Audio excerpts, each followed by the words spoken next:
Debout Congolais, unis par le sang, unis dans l'effort pour l'indépendance.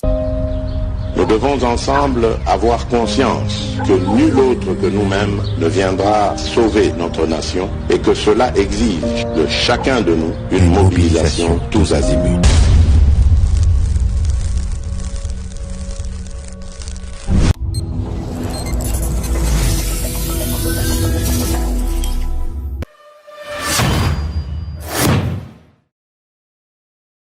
Le bienvenue na GCAM télévision, fidèles abonnés, chers internautes, et c'est mon langa Koiba Bino, et belé na bolandi émission na bino ba éclairé debout congolais, et pas union so besoin mis à travers mokili mobimba sambolo na pesibino matondo pour na confiance na bino pe fidélité na bino renouvelée na etando oyo GCAM télévision.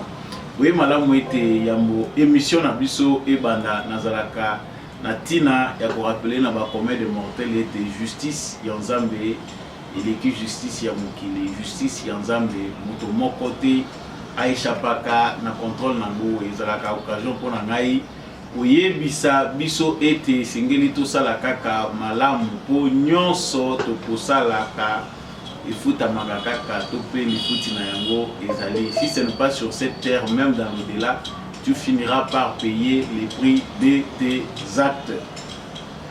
Nalombango tukei na actualité memenga liboso na bino mokolo lelo esengeli toyeba ete c'est sans surprise Félix Tshisekedi azali choisi comme candidat président de la République ya Union Sacrée pour la Nation. Yango ezalaki bongo résultat ya premier congrès où esalemaki ya Union Sacrée mokolo ya lobby. En tout cas, Bapoalo Rebele Baza déjà choisi na Sima ya Tata Mokonzi Ekolo. Avant yango MLC ya Jean-Pierre Bemba ACP basalaki congrès na bango baponi pe Félix Tshisekedi lokola candidat na bango. Quelle chance attendre d'un tel candidat? Quel avenir pour cette plateforme? Est-ce que vraiment Union Sacrée ezali na point malamu, y aura-t-il de bonnes surprises? Tout le monde bilonge belé za obakisama na kati ya Union Sacrée. En tout cas bakasik ebele oyo bazalaki lobi na Joseph Kabila baza plus nombreux à rejoindre l'Union Sacrée pour la Nation et aux côtés de Félix Tshisekedi. Qu'en pensent les Congolais? Vraiment ezali pe analyse to kosala sikasika na bino na kati ya émission oyo. Nous parlerons dans cette émission de la débandade au sein du parti de Moïse Katumbi après vraiment Jakindala après avoir annoncé sa démission. Pero Louara azali journaliste pro Katumbi azali vraiment ko s'inquiéter puis ko s'attaquer na Moïse Katumbi que leadership na ezali convaincant et azali leader moko azo pour maîtriser batoté to kolobela na kati ya émission oyo. Avenir nini pour la partie ya Moïse Katumbi? Est-ce qu'il ira aux élections celles avec les Katangais?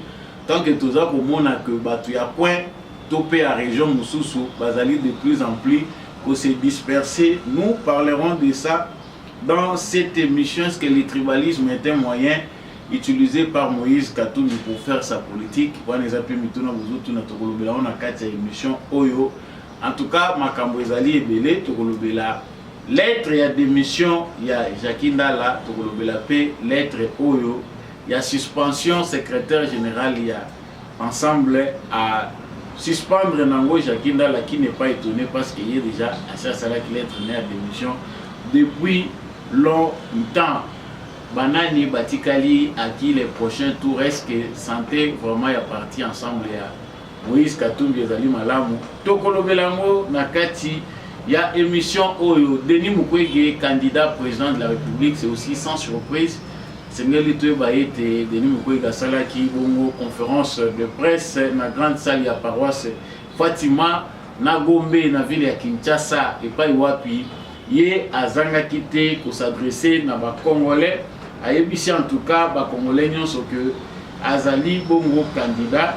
Et puis ezali pe sans surprise que ba Congolais ba koyeba ke mboka eza kotambola malamu te pona ye azali ko s'inquiéter que fraude ils ont déjà programmé, en tout cas ne soyons pas naïfs, c'est selon ses propos, nous avons le droit de contester les résultats d'une élection truquée avant, pendant et après les votes. Faites que votre vote puisse vous libérer de votre esclavage. Wanezali Maloba, il y a Denis Mukwege qui n'a pas de cadeaux à offrir n'a pouvoir en place. Il est bel et bien candidat. Et si vous avez profil de candidat ou tout de suite est-ce que c'est une bonne décision de la part de notre prix Nobel de la paix vraiment de rejoindre la liste des candidats qui postulent à la présidence de la République? Nabosu Kissi, tout la stratégie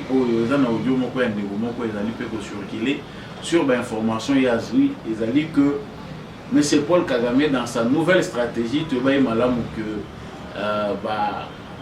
réfugiés congolais débat qui entre pouvoir et Kinshasa na Kigali contre problème il y a réfugiés.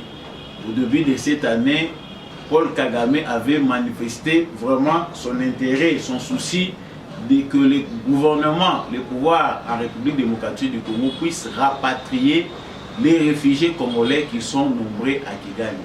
Bien évidemment, le président Félix Tshisekedi Yepé a fait ça qui a cornaé pour bafanda basola likamboana ya ba réfugiés. Mais awa basango tozali koyo kezali kotalisa que il y a de nombreux Rwandais qui sortent en dehors du Rwanda, baza kokende en Europe, baza kokende en États-Unis, bazali koyamba makuna lokola ba réfugiés congolais bauti Rwanda sans connaissance d'aucune langue de la République démocratique du Congo, baza kolobaka Kinyarwanda, baza enregistré lokola ba réfugiés congolais bautaki Kigali, baza kokende na ba pays wana nyonso ezali koyamba bango. Est-ce que le gouvernement congolais bazali informé na vent oyo topé manœuvre ezali ko salema, parce que ces gens-là bazali kokende na Congo topé na identité ya République démocratique du Congo. Ça sera notre dernière information pour na bosukisi basamona biso ya mokola lelo. Na pesi bino lisusu matondo mingi pe boye malamu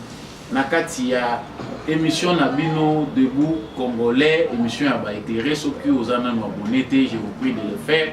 Surtout liker, partager cette émission, laissez-moi un commentaire et pas y voir plus à émission oyo et soutien na ona mapinga na biso, on reste FARDC na motema. Nazongi na basango na biso mokolo lelo ndenge na musaki yango na sommaire. En tout cas, Union sacrée pour la nation et s'arranger dans ordre de bataille. C'est parmi les organisations oyo ezali efficace na vitesse. Il y a pour se présenter, tout pour se préparer pour la makambo etali makonomi. Soki pour na baye bazali komi benga ba opposant congolais, mikakatano ezali pour na kokende ba élection ezali wana tende bato bazali na kati ya Union sacrée bazali Kobanza mokolo ya lobby, en tout cas basanganaki ba tête de file pe ba to nyonso ba parti politique nyonso ezali membre ya Union sacrée pour la nation kuna ba décision bazwaki naza kotika bino bolanda vidéo ko simande tozoli. Dimanche 1er octobre 2023, les drapeaux des partis politiques membres de l'Union sacrée flottent et les murs du Palais du Peuple annoncent les couleurs d'un grand événement pour l'élection présidentielle de décembre 2023. Le chapiteau installé pour la circonstance au Palais du Peuple a refoulé du monde. Tous les poids lourds de l'Union sacrée de la nation ont répondu présent pour ce rendez-vous de l'histoire. Il faut être du bon côté de l'histoire. Sans surprise, Félix-Antoine Tshisekedi Tshilombo a été désigné et investi candidat unique de l'Union sacrée de la nation à l'élection présidentielle de décembre 2023 par le premier congrès de cette plateforme politique. Le rapporteur de ce premier congrès, le professeur André Mbata Betoukoumessou, livre les contenus de cette grande résolution. Article 1er est désigné et investi candidat président de la République pour le compte de l'Union sacrée de la nation, le camarade Félix Antoine Tshisekedi Tshilombo.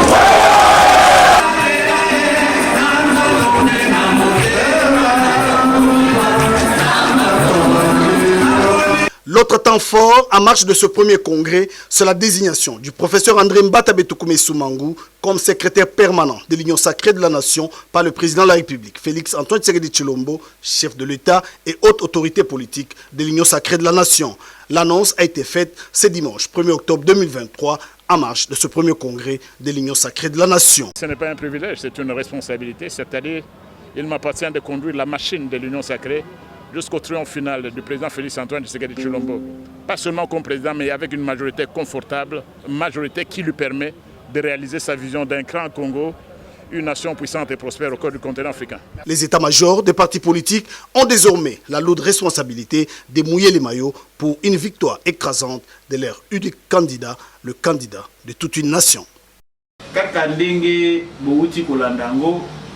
Certainement, les alliés sans surprise que Nduku Otomoni wana bandeko na biso, Nduku yango vraiment bampangi na betu sangani bango baponi Félix Tshisekedi comme candidat na bango na présidence de la République.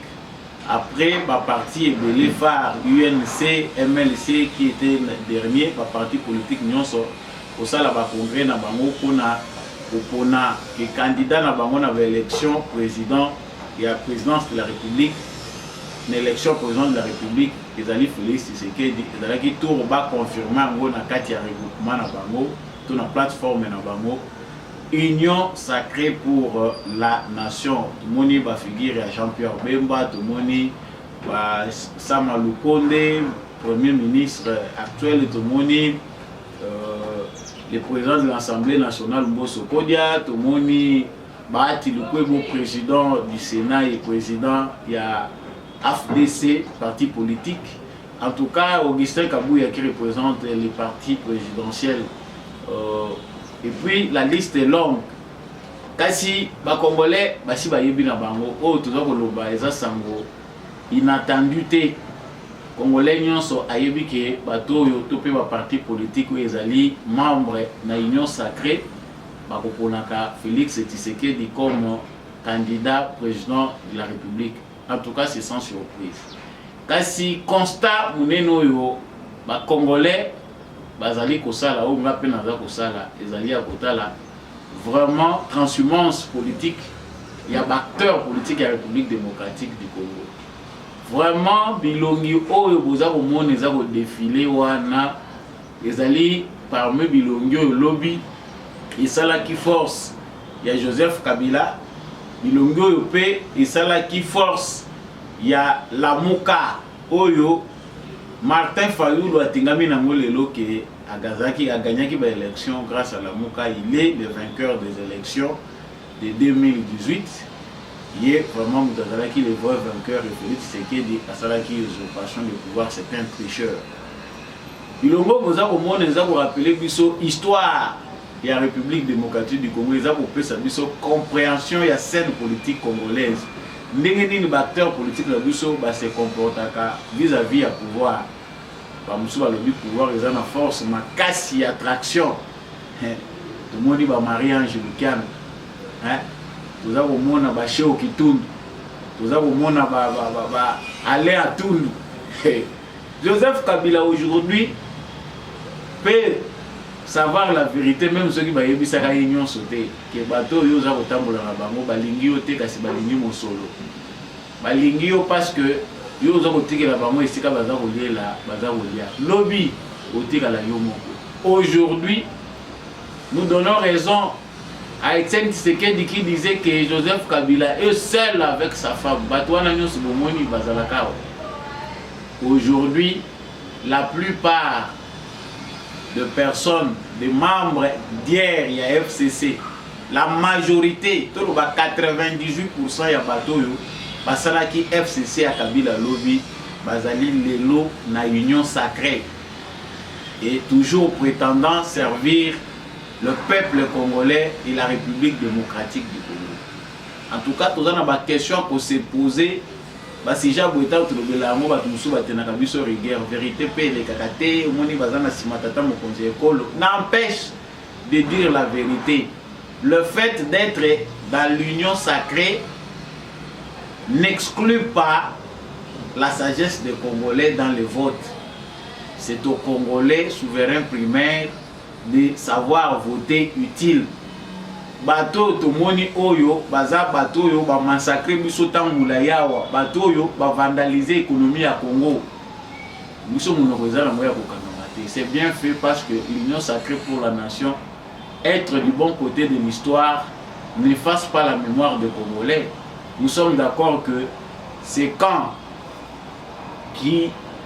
c'est toutes ces personnes qui sont réunies autour de Félix Tshisekedi forment une force au nom de l'unité nationale. Il faut un camp pour la République face à la menace extérieure qui ne veut pas que les Congolais s'organisent. Face à diverses pressions internationales, le Congo doit s'unir. Les Congolais doivent se mettre autour d'une table et être ensemble. Félix Tshisekedi, ce qu'a le bagi que, en tout cas, par rapport à Mitema Nabango, par rapport à passé Nabango, je ne pense pas que la plupart de ceux qui sont aujourd'hui dans l'Union sacrée, mais la seule analyse, la seule analyse, si je peux dire ça, l'analyse autour de ça là, est logique. Est que pour sauver cette nation, il faut savoir gérer certains de nos frères, certains des fils et filles de ces pays qui sont faibles. Faibles parce que Bango, patriotisme na Bango, etambolaka na bien-être na Bango. Etambolaka na toko koloba ndenge nini na ba poche na Bango, ceux qui poche na ye ils a rempli en tout cas patriotisme na ye ils a un problème. Nous avons parmi nous des petits bandits, des grands bandits. Nous avons des voleurs d'État.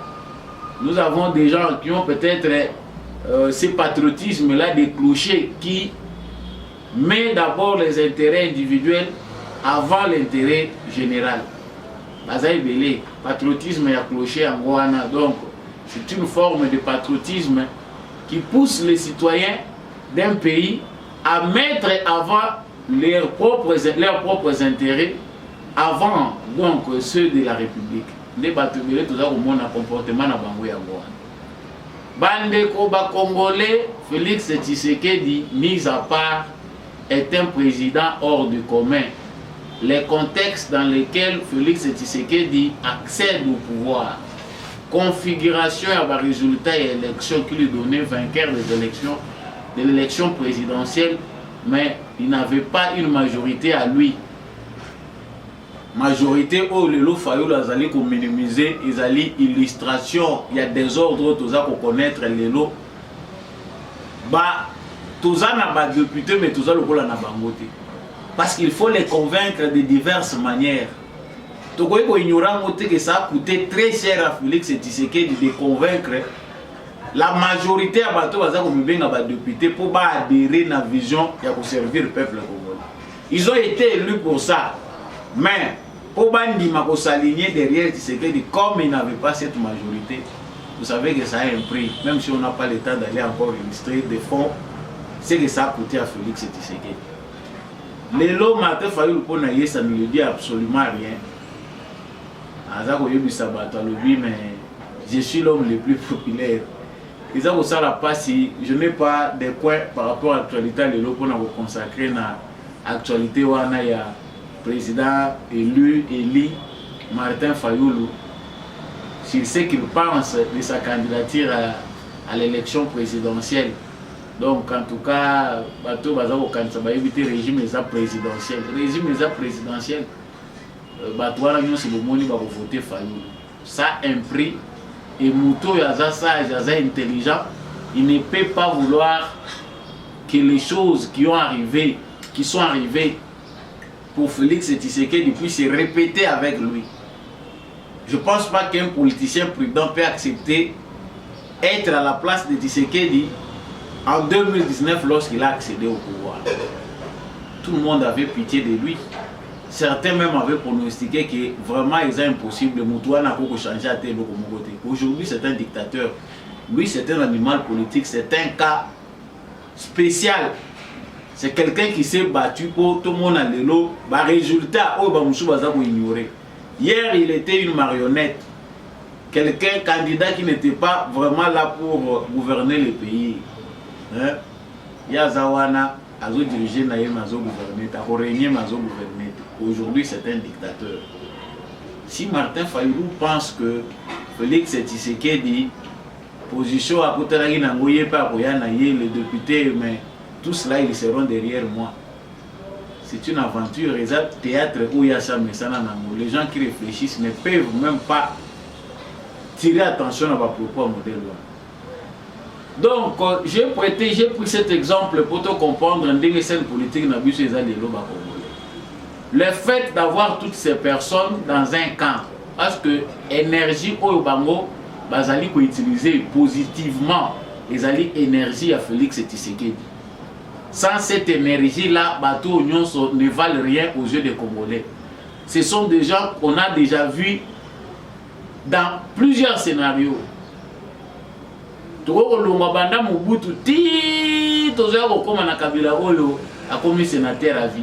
Ce sont des figures, des mêmes figures que nous avons vues et revues, exil, rentrer dans tel parti politique, rébellion, faire ceci, trop d'approchage, aussi toyebi bango malam.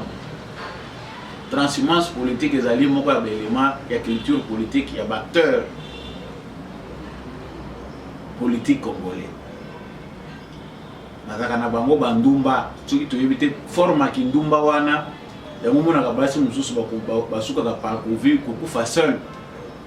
Donc azo kufa mais mobali moko ta azo se présenter wana omoni akomi na soirée à vie, personne n'ose même s'approcher parce que il y a Kindumbe le cas qui a fini par tous les hommes avec tous les hommes de ces quartiers là, bajara ba politiciens ya biso.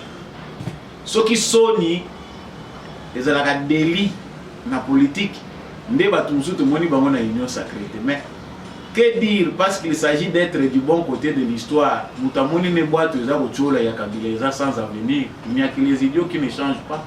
Mieux vaut s'approcher là où il y a la vie.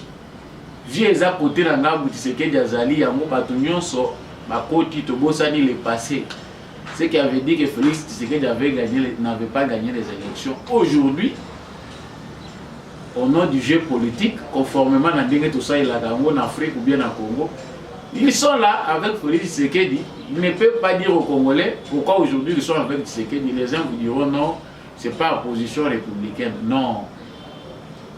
Chers acteurs politiques, il faut aussi à un moment avoir l'humilité de dire la vérité.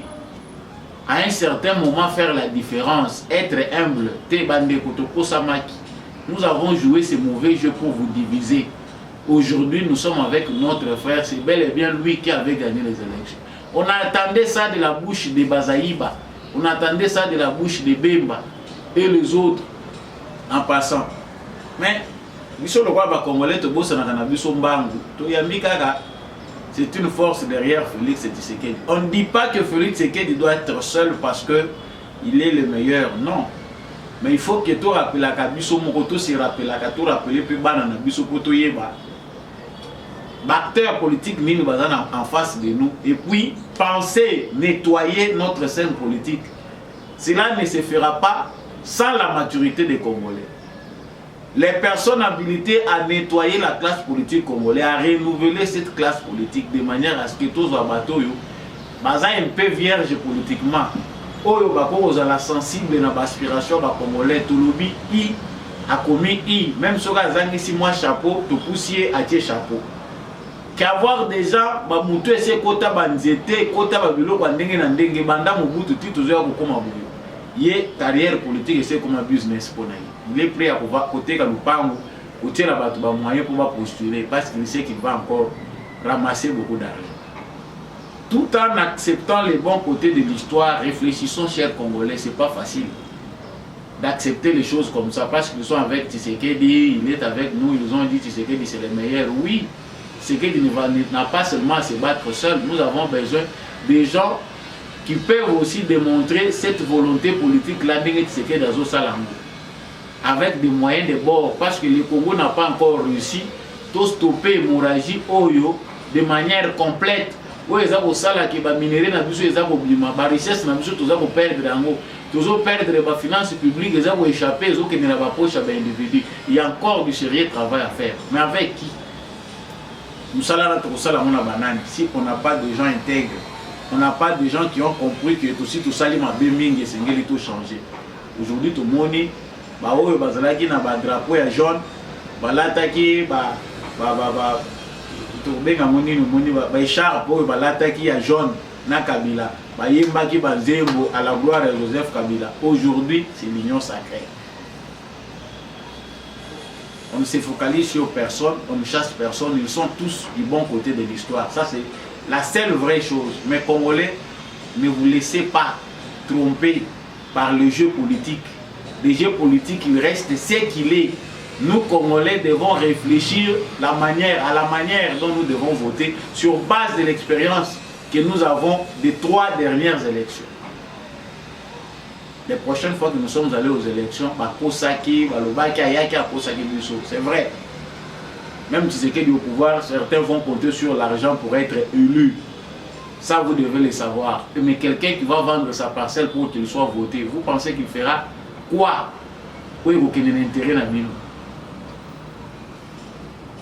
Vous l'aurez compris.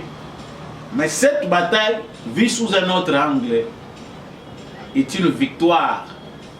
Parce que les ennemis du Congo veulent aussi cette division. To Kabwana, to Bandakolanda Nakanaba antécédent, pour bango ba utiliser bandeko na biso. À la place mindele ba utiliser ba miyibi na biso. Ba créer ba camp oyo ezali na lieu ya coexister te, ce même biso moko to supporter bandeko na biso ba mususu baza ko yemela. Azala moyibi, azala fakwa, azala ndoki, ça reste nos frères. Nous devons toujours apprendre à vivre ensemble avec nos mots, avec les problèmes que nous avons, au lieu de laisser les autres résoudre nos problèmes à notre place. Et c'est ce qu'il y a de plus important. J'ai élevé Salami avec Union Sacrée, et ça pour éviter les pires de la division que nous avons connue en 2018.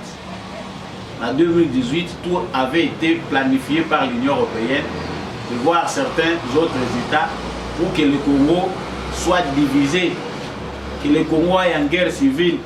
Il y a un plan na bango, un schéma na bango où il faut permettre que ba imposer bateau bango balingi. Dieu seul sait combien d'analystes nous avons vu dans des grandes chaînes hautes, dans des chaînes internationales. Les Français à Milaï, le Congo ira en guerre civile. Félix Tshisekedi n'arrivera pas à maîtriser. Aujourd'hui, ils ne disent plus ça, bah, comme autre chose. Bah, ça pour préparer dans le laboratoire, dans bango, comment ils peuvent encore nous infiltrer, réussir à nous diriger. Je vais enchérir avec cette analyse, avec les éléments, pour les alliés qui continuent, Kolanda, pour nous bateau, qui postuler sous les cas de l'opposition. Là, je parle lobby, tu vois, au monde Moïse Katumbi a postulé selon la source et un parti politique naïe. Ils se sont entendus, Denis Mukwege, Moïse Katumbi, Martin Fayoulou peuvent aller présenter, déposer leur candidature le même jour.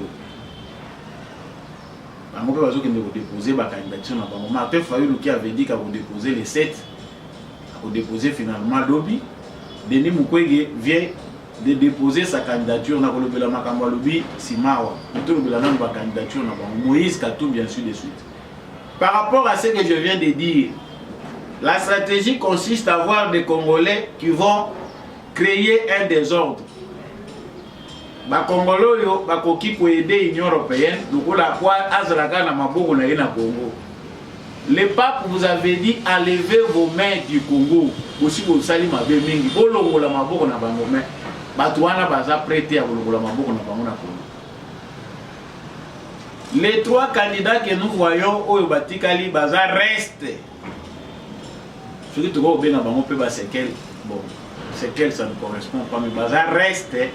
Il y a complot international contre les Congos, contre les institutions congolaises. Plan, il y a la Mouka Logo les Choua qui bambon et belé qui n'a perte de 2018. En 2023, il fallait adopter d'autres stratégies, trouver les voies et moyens. Fayoulou n'est plus important parce que populaire, populaire, on avait un Fayoulou qui prétendait qu'il avait gagné les élections. Cette popularité-là ne sert plus à rien. Les pantins fabriqués a été détrôné par ceux qui l'avaient fabriqué. Bateau qui place na bango. Bazu Fayoulou, on voit un Bemba, on voit un Katumbi, on voit les autres bateaux nyonso bazwaki bazu poids na bango politique au nom des complots qui s'étaient réalisés à Genève, Bapesi na Fayoulou, ba retirer confiance na bango. Aujourd'hui, tout ce que Fayoulou dit ne représente rien.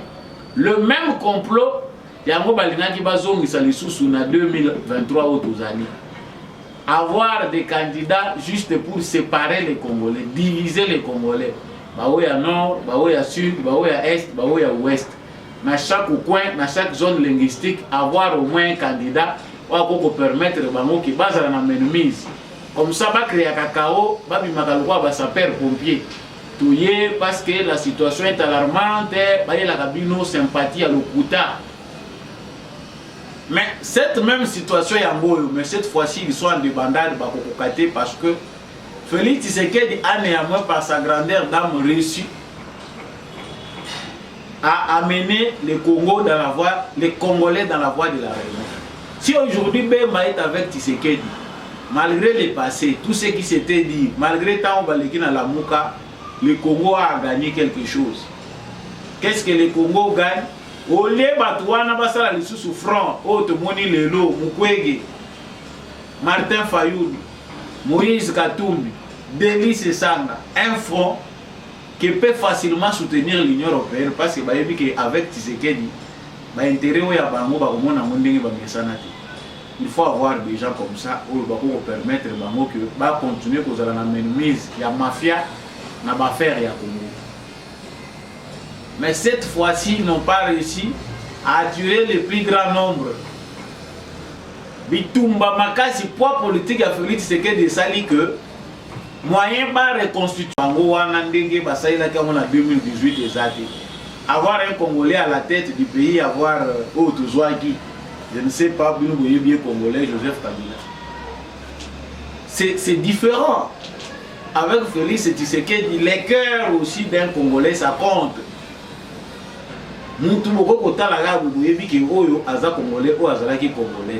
Félix Tshisekedi nous sauve beaucoup. Et les slogans qu'ils ont choisi être du bon côté de l'histoire, c'est significatif. Ils ont makamwebele. Ils ont makamwebele na kati. Quand on va retrouver bango, les quatre na bango, bazali prêt cette fois-ci, bazo kende. Toujours en ordre dispersé. La stratégie, voilà en 2018. Yo yebi na kozala sima ya mutu mais okena no kota Kongo pour embrouiller batu ba Kongo kende ko voter o noter oyo te oyo atikela ki Tshisekedi oyo te, les analphabètes vont aller perdre leur voix. Tu vois bino boyebi bien que boko a soutenir Ngandi bino boyebi que bozali na ba mêmes aspirations. Boyebi bien que mieux vaut être ensemble que tous en ordre dispersé. Pourquoi il faut que nous se déposer ma candidature pour enfin bosser la Sogini. Chers frères congolais, Martin Fayoulou, Denis Mukwege, Moïse Katumbi et Délice Sanga, bazana planté que l'élection est salement na Congo na Kimia. Naza ko illustrer bino yango déjà. Boye ba ce qui est en train de se passer dans le moment où vous allez Bolova. Denis Mukwege a sali conférence de presse na ye.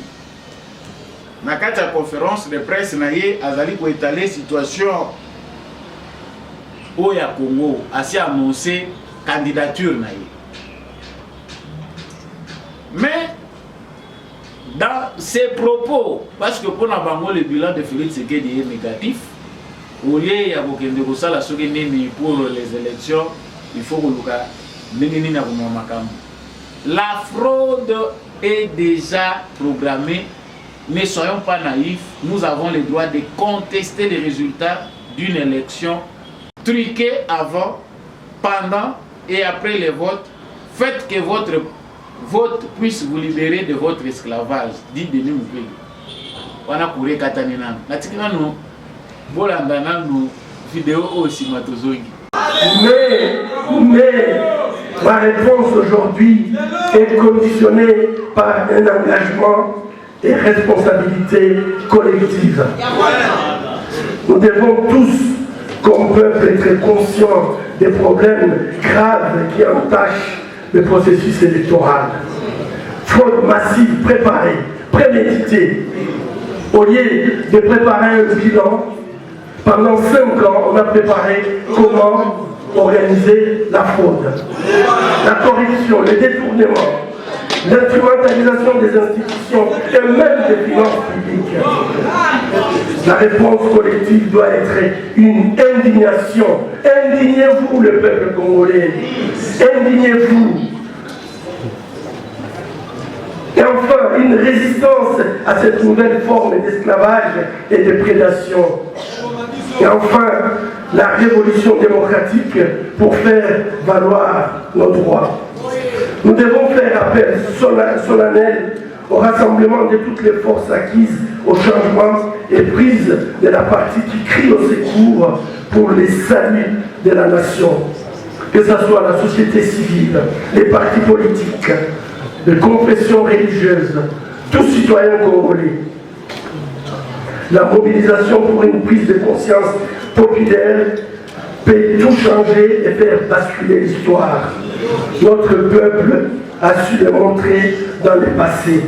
Voilà, comme vous venez de suivre là, au France Presse et Salami, mais moi la phrase qui m'a beaucoup retenu pour te comprendre que il y a des gens qui sont préparés, comme Oyo, Denis Kadima dénonça qui Awa. Denis Kadima nous a parlé dans un langage qu'on comprend facilement. Betaka on a linda la mouya bien.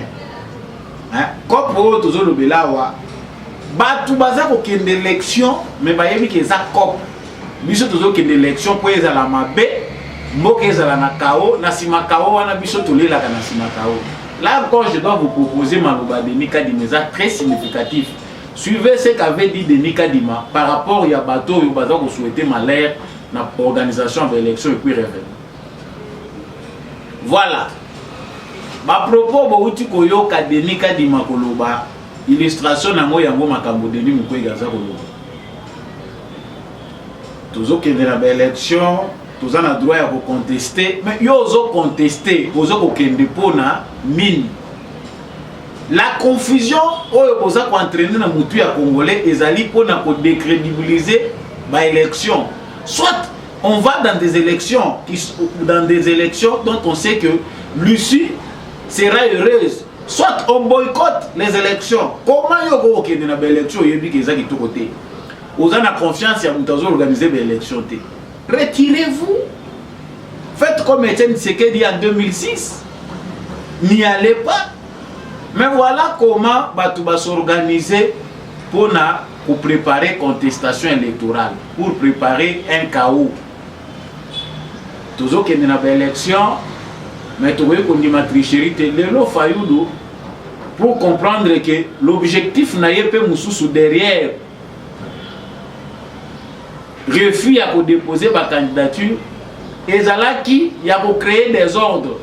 Maintenant tu vas aller recourir auprès soit président Yangambu Sassou ou soit église catholique pour plaider pour que tu déposes ma liste à député dans le. C'est une aventure. L'objectif c'est de créer un désordre électoral. Si il faut créer des paniques. Il faut créer du désordre. Surtout comme il y a des désordres, ils ont profité dans le biso. Comme l'église, ils sont là, comme tous certains acteurs politiques. Mais Denis Mukwege, qui quitte sa carrière à Munganga pour rejoindre la carrière politique, même si l'électeur Salami a vu le Bukavu, Denis Mukwege ne peut jamais gagner les élections. Sinon, on le connaît par rapport à la publicité à Moussala Denis Mukwege Sali, na Est. Entre guillemets. Mais qu'est-ce que l'Oni Moussou est un Congolais, l'esprit à Congolais sur toute l'étendue, il y a territoire national par rapport à la candidature à Denis Mukwege. On rejoint là l'idée Oh, tout ça, que chaque fois que tu as une élection, on nous crée des candidats fantômes. Les candidats pour disperser la voix. Parce que ici, Félix Tshisekedi ne perdra rien, mais c'est les Congolais qu'on va embrouiller. Bango va éparpiller ma voix pour diviser les Congolais. Toyoka contestation na Kivu, contestation sous ce bimi peut-être na Bandundu ou je ne sais pas où au nom ya Fayulu, contestation sous ce bimi na Katanga où Moïse Katumbi va dire que Tshisekedi n'a pas gagné les élections. C'est ça le plan.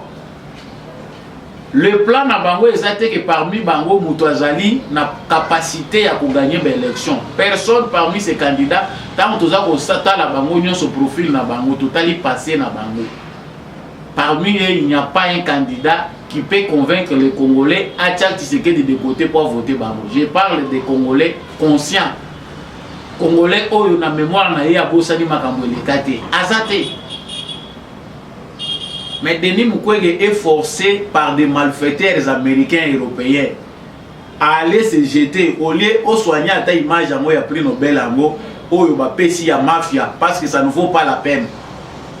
Quand on regarde le parcours de certains Congolais à qui on devait décerner ce prix Nobel ba pesa bangote, on a toutes les conclusions que ce prix Nobel est une farce. Pour nous embrouiller, nous Congolais, créer l'image d'un acteur politique que nous avons fabriqué.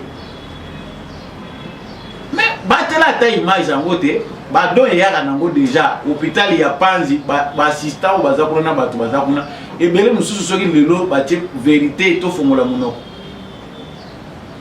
On va savoir ce qui se cache derrière les rideaux. On saura que Mouto Azali ko prétendre être un acteur de paix. Azali Moutou Malamoute et que c'est une fabrication occidentale. Fanda na yo na hôpital, zwa na yo bado ezakoya, oza ko s'enrichir na yo derrière une aventure. Pour so lelo guerre ici li, bilo wana to yo kango lisute. Bino pe molingi na bino guerre ici la te ba ami na yo, oyo oza na siège na bango tout le temps, ba ami ya Mukwege. Ce sont des gens qui sont à la base. Il y a guerre à l'est du Congo, ce qu'on appelle guerre ou anisa pillage. Mais entre-temps, yo koto yo, baza ko prétendre ko soutenir yo ki osoignera ba maman. Entre-temps, ba criminel wala nde ba mina yo. Que devons-nous conclure?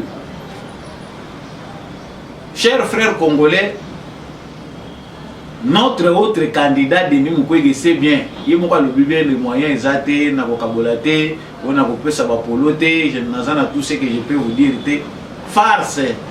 Qu'est-ce que tu viens faire tant que yebi que même na Nord Kivu, même dans le sud Kivu, au coquille jamais qu'on gagne l'élection, au yé qu'on sala nini, 100 000 wana yé qu'on songa ba maman mususuté. Parce que bateau ça canana biso na Congo, bazo mon abiso direct pour réfléchir. Quand on regarde les profils de certains candidats et l'argent qu'ils vont aller donner à la CENI, c'est vrai c'est notre argent, parce que bon wana ils ont posé dans le trésor public. Mais faut-il aller gaspiller 100 000? Qui ont philanthrope, qui ont aidé Batou, qui ont pris Nobel de la paix, 100 000 $, ça peut aider beaucoup de mamans. Mais 100 000 $, c'est pas pour que nous fassions un jeu politique. Au profit des gens qui sont à l'extérieur, Batou va manipuler. Chers frères congolais, ça fait très mal. Les révélations, il y a toujours pour préparer une émission spéciale, vous saurez la vérité. Il y a des candidats, ils ont été pour la Bolingwa Tshisekedi parce que Tshisekedi est exceptionnel. Non. Il y a des candidats qu'il ne faut jamais regarder deux fois dans l'élection à la République démocratique du Congo. Pourquoi? Parce que choisi par certains mafieux occidentaux pour venir embrouiller la carte électorale. Bazar a souci à l'élection, on va préparer contestation. Guerre civile, barataki à 2018-2019. Tout le monde fait de malheur, vous savez que Tshisekedi n'a pas gagné les élections, comme c'est une parodie des élections, il y aura guerre civile. Il faut que les conseils de sécurité des Nations Unies puissent se réunir, décider sur le sort de l'élection et Salami na Congo. Dieu est dans parce que Nzambe va bundisa kayete. Tshisekedi aujourd'hui est dictateur. Même si comme les bisognos sauté, nous nous réjouissons des résultats. Félix Tshisekedi président. Nous sommes en train de nous avons une mission de décourager les Congolais. Mais on peut quand même reconnaître même l'effort dans un pays où tout a été détruit. J'ai conclu pour la question à Mukwege qui aujourd'hui est candidat que Azali, Lokola Fayoulou, Lokola Katumbi, des gens qui n'ont pas les soucis que les élections s'organisent dans un climat apaisé. L'objectif ici, c'est de trouver les voies et moyens qui peuvent empêcher que les élections aient lieu. Ceux qui ont l'élection, c'est les bango, les contestateurs, tout boy. Chers Congolais, nous devons comprendre que l'affaire Oyo, les alliés à faire dans Bissonion sur les Congolais. Ne laissons pas cette aventure nous emporter pour une seconde fois. Bandeko ya Kivu, ne vous laissez pas emporter par des appartenances tribales, par la proximité. La politique,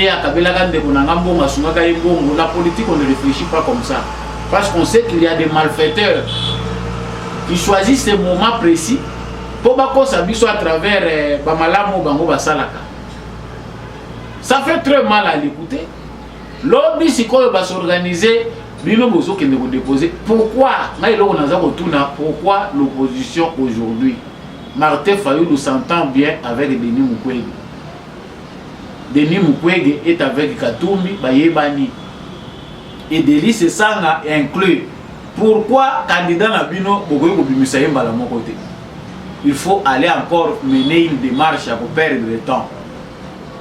C'est de voir, il y a des Congolais amnésiques, il y a des Congolais analphabètes, il y a l'histoire, il y a Mboka. Parce qu'un Congolais qui maîtrise l'histoire de ces pays, à quoi voter, du voter là, même si on a Mbongo par rapport à Yampiaka, Ndenga Zangi, nako kende kopé savoir na été na muto yoya yebikaza candidat ya ba prédateur ya mboko bato balingi ke guerre à est à Congo ici là. Aujourd'hui nous avons les propos de tous ces candidats. Tant que autres l'analyse na bango ya makamuzo de na RDC, les opinions qu'ils donnent facilement tokoyi ko assimiler bangona Paul Kagame président ya Rwanda. Ils ont les mêmes propositions. Et les candidats ont proposé qu'il faut un dialogue avec Paul Kagame. Aujourd'hui, tous en face, il y a un problème qu'il faut dialoguer. M23 est prêt à déposer des armes, mais il faut pouvoir à Kinshasa dialoguer. Qu'est-ce que nous avons prêché les dialogues nous disent? Dans le dialogue, on a tout ça, les rebelles infiltrent tout le temps. Oyo bazali na Rwanda c'est quoi la concession que nous devons faire ou bien les concessions pour céder nini proposition ezali nini concrètement?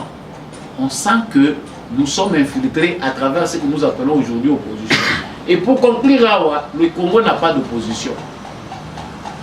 Nous avons des saboteurs de la République, des agents choisis pour diviser les Congolais.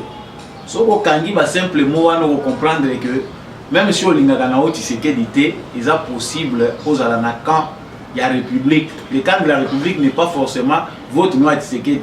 On peut s'abstenir, mais être un Congolais libre d'esprit, ou à manipuler et pas à bateau, à choisir pour manipuler Bissou.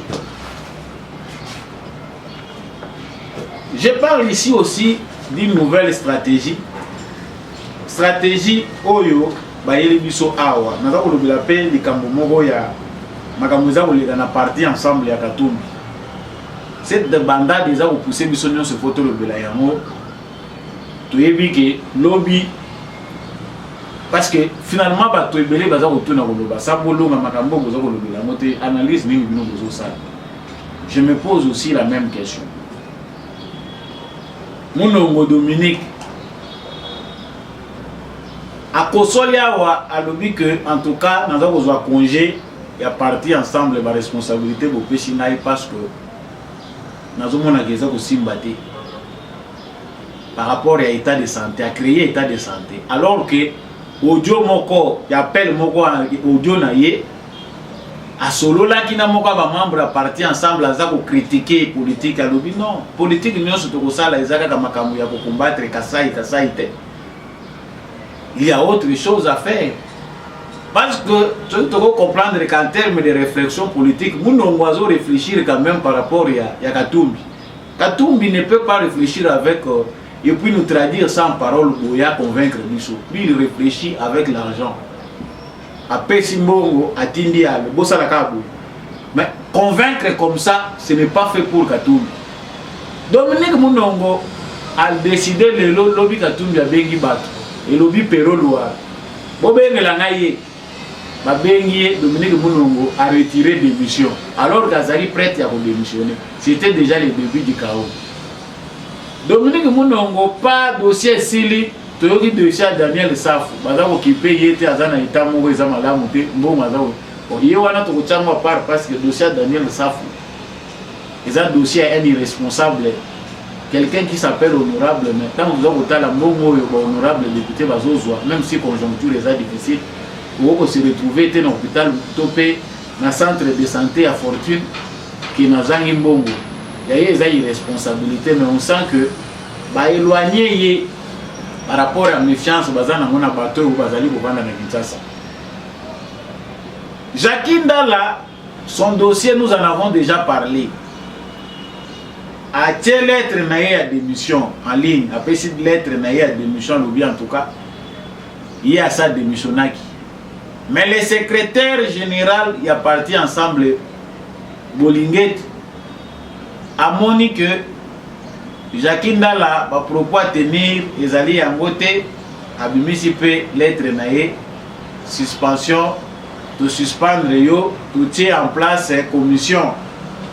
Commission bango ba tient en place les alliés commission de discipline était. Mais ba tient commission juridique.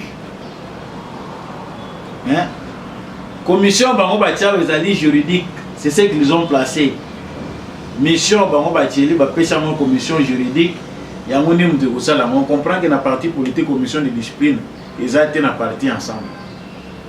Jacques Ndala qui se référer, Jacques Ndala pas le bien à peine à se référer pour n'être déjà na démissionné confère lettre. Boyo kaneza wana est-ce que lettre à démission comment qui après ça qui a mona ba maboko na bango atinda qui a mona voix nini on ne sait pas. Et c'est autour de Pero Loire, le perroquet national. Mouto yo a spécialisé dans les insultes, dans les réseaux sociaux, insultes au président de la République. Il a bien pour se vertuer, ma propos na ye ezalaka outrageux. Les Français qui lui a appris toutes les études, oh ya salaki, ba parents na ye ba salaki ezalaki kaka spécialisation ezalaki benjeu. Aleki atamboli parcours awa courbette maman de mise à Monique Bazabou Tchaïkate pour finir en exil.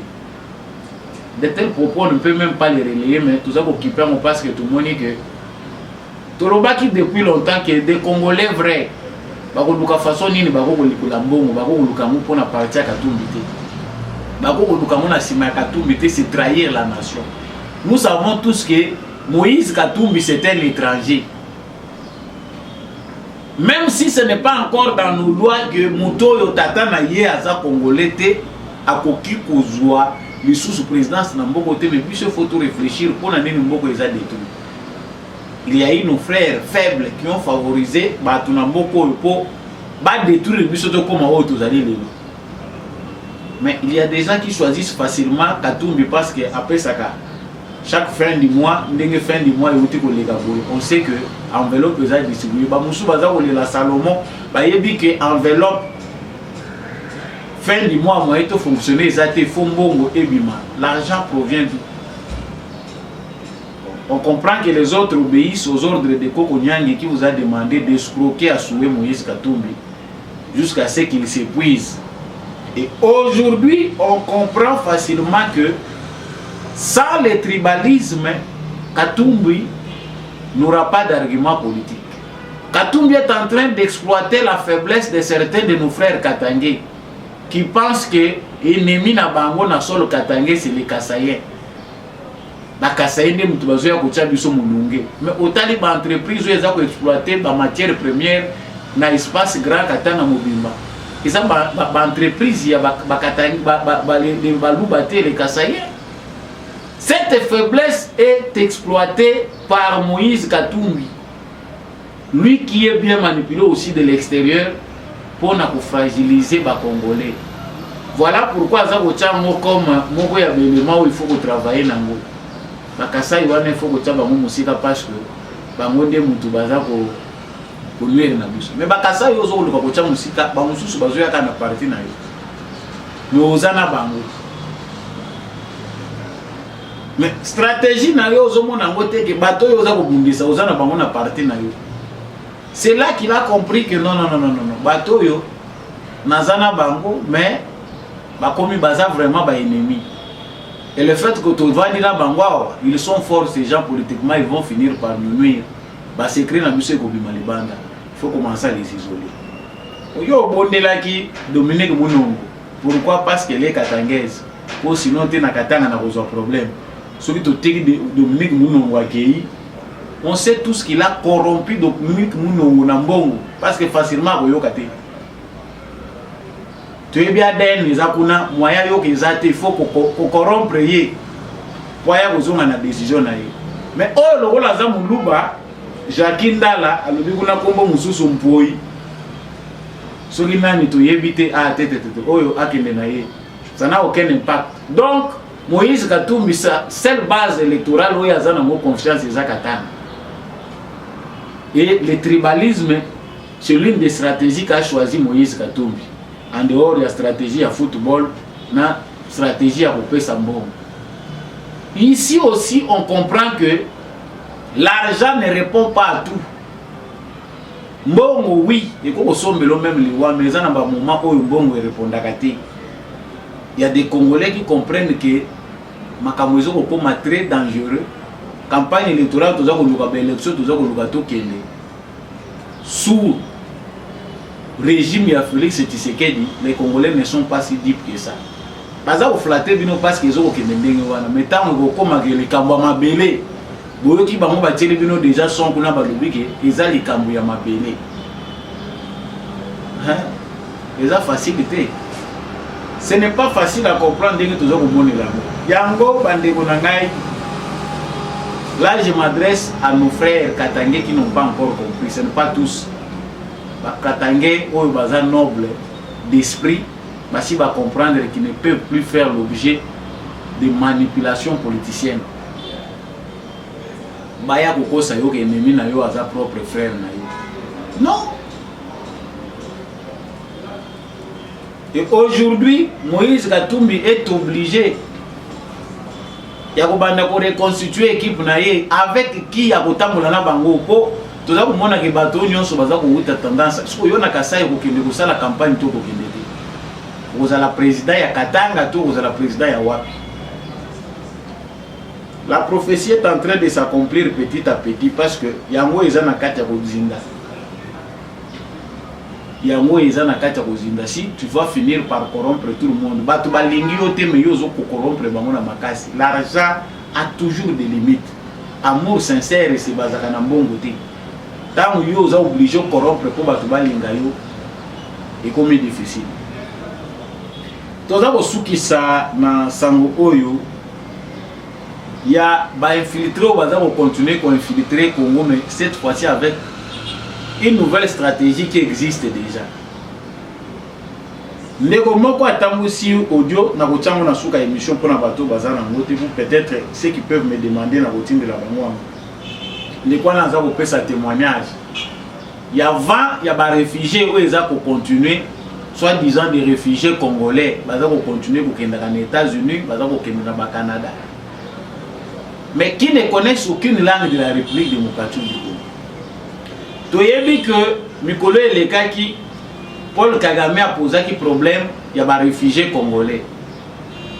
70 000 et quelques réfugiés qui lui considèrent comme étant congolais. Les M23 ont posé aussi cette condition. Tout ça aussi un rapatriement. Il y a des réfugiés. Baza wapi? Baza na Kenya, baza na Uganda, baza na Rwanda. Ces réfugiés congolais doivent retourner au Congo.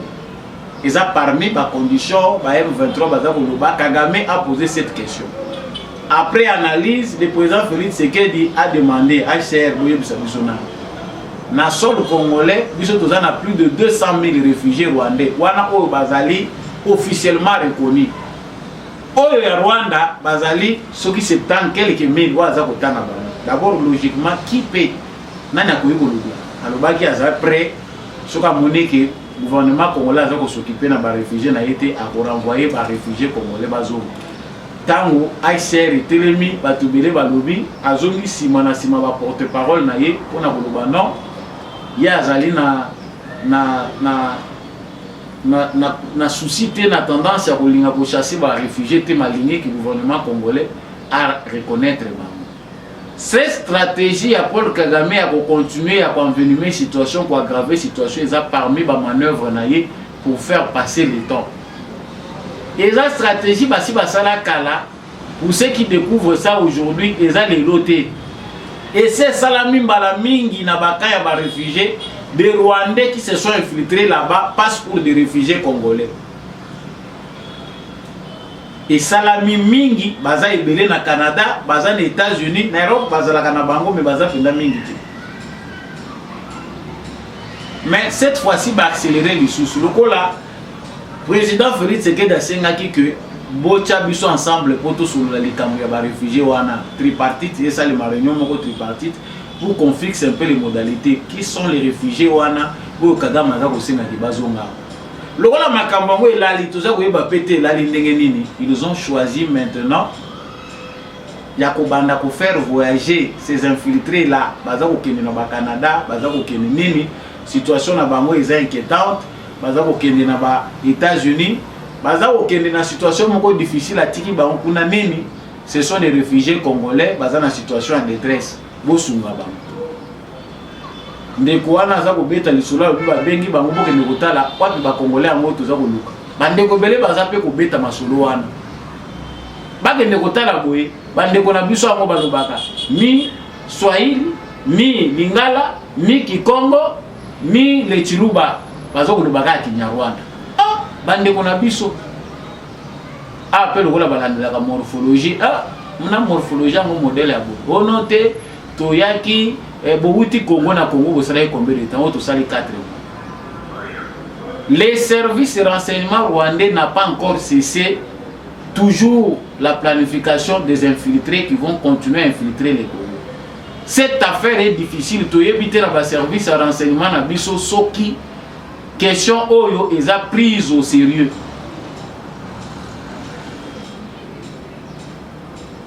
Est-ce que question oyo na service de renseignement na biso? Parce que awa toza komona direction na biso ya migration bato bazo komela nga awa na port ya Kalemi les Rwandais les Ougandais bakotaka na bango facilement. Pourquoi? Parce que les agents qui sont là-bas oyo baza ya DGM bazo kozwa ba 10 000 francs ba 20 000 ba 30 000 baza kolekisa bango ti côté bazo kende kosalela bango ba carte de lecteur ya mbata.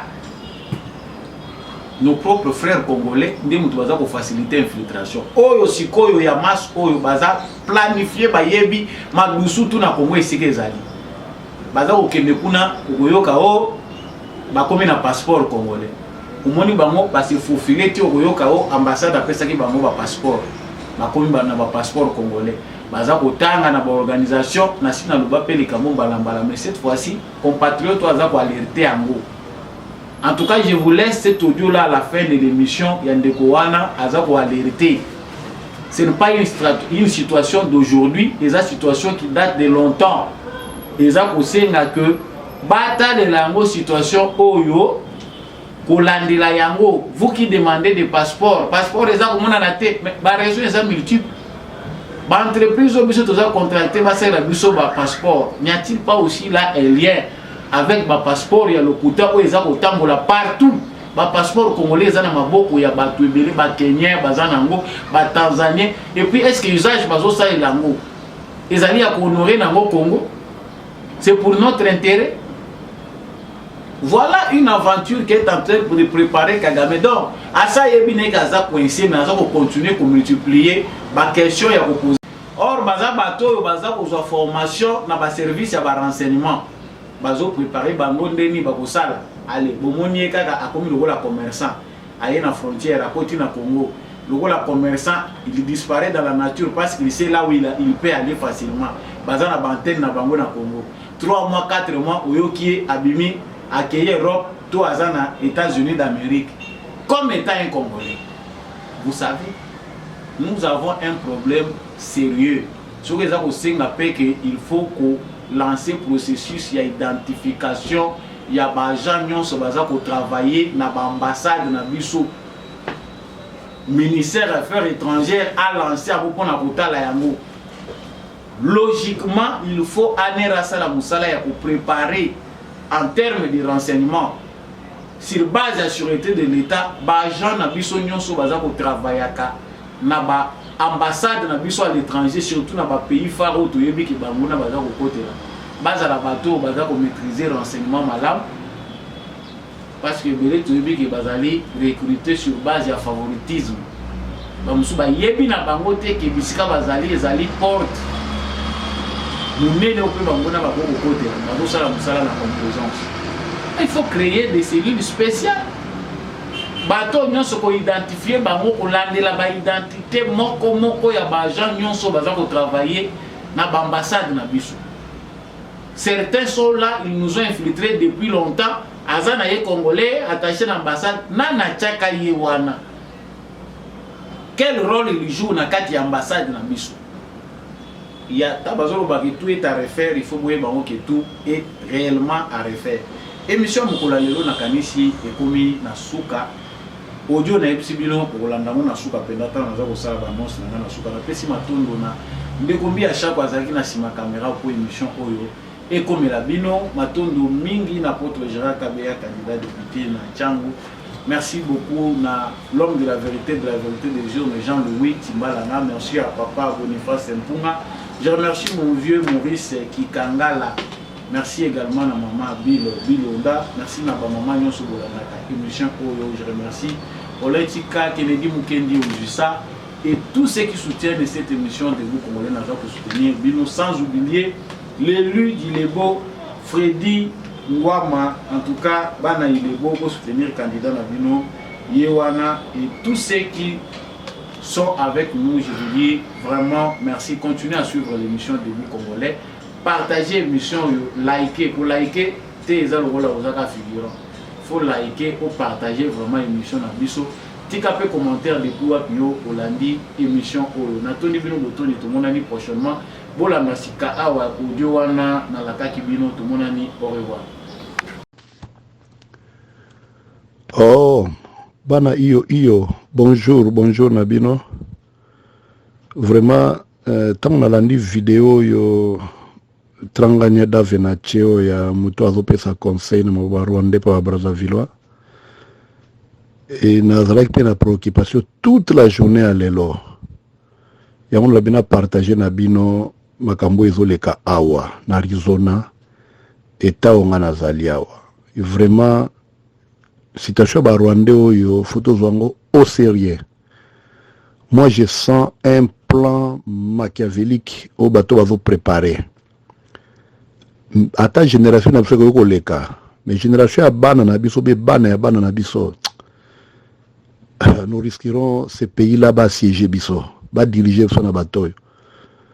Parce que moi je travaille dans une école ici, une école à vocation technique, n'est pas INPP, pour là où je suis conseiller académique. Tovo yamba bana bazouta na ba pays nyonso ya différents ba pays africains tout ça, mais ces derniers temps il n'y a qu'un seul pays à comme tinda ba réfugiés kotoyo pays nini Rwanda. Nous recevons une vague on auto zo vague moko ya mingi et puis misusu yaki lelo lisusu ba ye vague ya ba candidat étudiant ba Rwandais. Mais tous ces Rwandais, parce qu'ils sont au Yébani, sont au Talika Rwanda au présenté ngate, au Yébi, au Yébango. Mais bango nyoso bazoya nini ba Congolais. Lelo, et pesingana kanda na projet toute une famille, et on en a papa, na mama, bana, na poussé na tuni bango, bino bo uchi wapi. Oh, we are from Congo, donc, tout ça ba ressortissant à Congo. Kabi Congo ya wapi. Oh na East ya Congo, mboka na binu boyebi kombote mini province, village, territoire, boyebi te kaka East, East. So boya bo uchi wapi? To uchi Rwanda. Bokoma ina Rwanda ndenge nini? To kindaki ba réfugié na Rwanda. Donc Congolais ake réfugié na Rwanda. Na tuni bango babi banda bolongwe Congo boke Rwanda bosali combien de temps ou 4 mois. Outi Congo bo vandi na Rwanda 4 mois après bozui nzela boye na États-Unis boloba Swahili. Apana. Bayibi Swahili te. Bazolo baka Kinyarwanda. Ngapisko bino bolagi na Est. Ba province nyo ya Est wana ezala bolagi na Nord Kivu, Sud Kivu.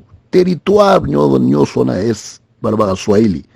Sko bino boye mikolo bakabi bana mikete 20 ans, 22 ans mikolo.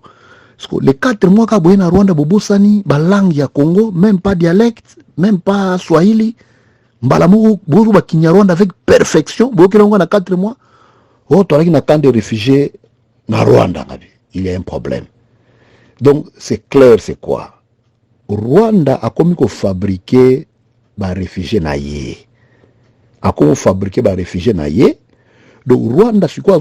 Azozwa ba demande na ba pays ya mineno bisoto ya lioyo, ba Canada, ba États-Unis, azoloba ke azana ba réfugiés congolais na territoire naïe. Azana ba réfugiés congolais bazo kima ba guerre pa na biso na Congo, yi Rwanda zo yamba bango. Azo sengela bango mena ba exil libanda. Alors que o azo tinda libanda ezaka bana ya mboka na ye moko. Donc il commence à fabriquer ces réfugiés ya ye moko na kati ya Rwanda azo tinda. Sikoyo o ya mibali mingi bazo yawa, o bazo maîtriser anglais bazana mwa niveau likolo balika ka armée. Balinga ka armée, bazo sala armée.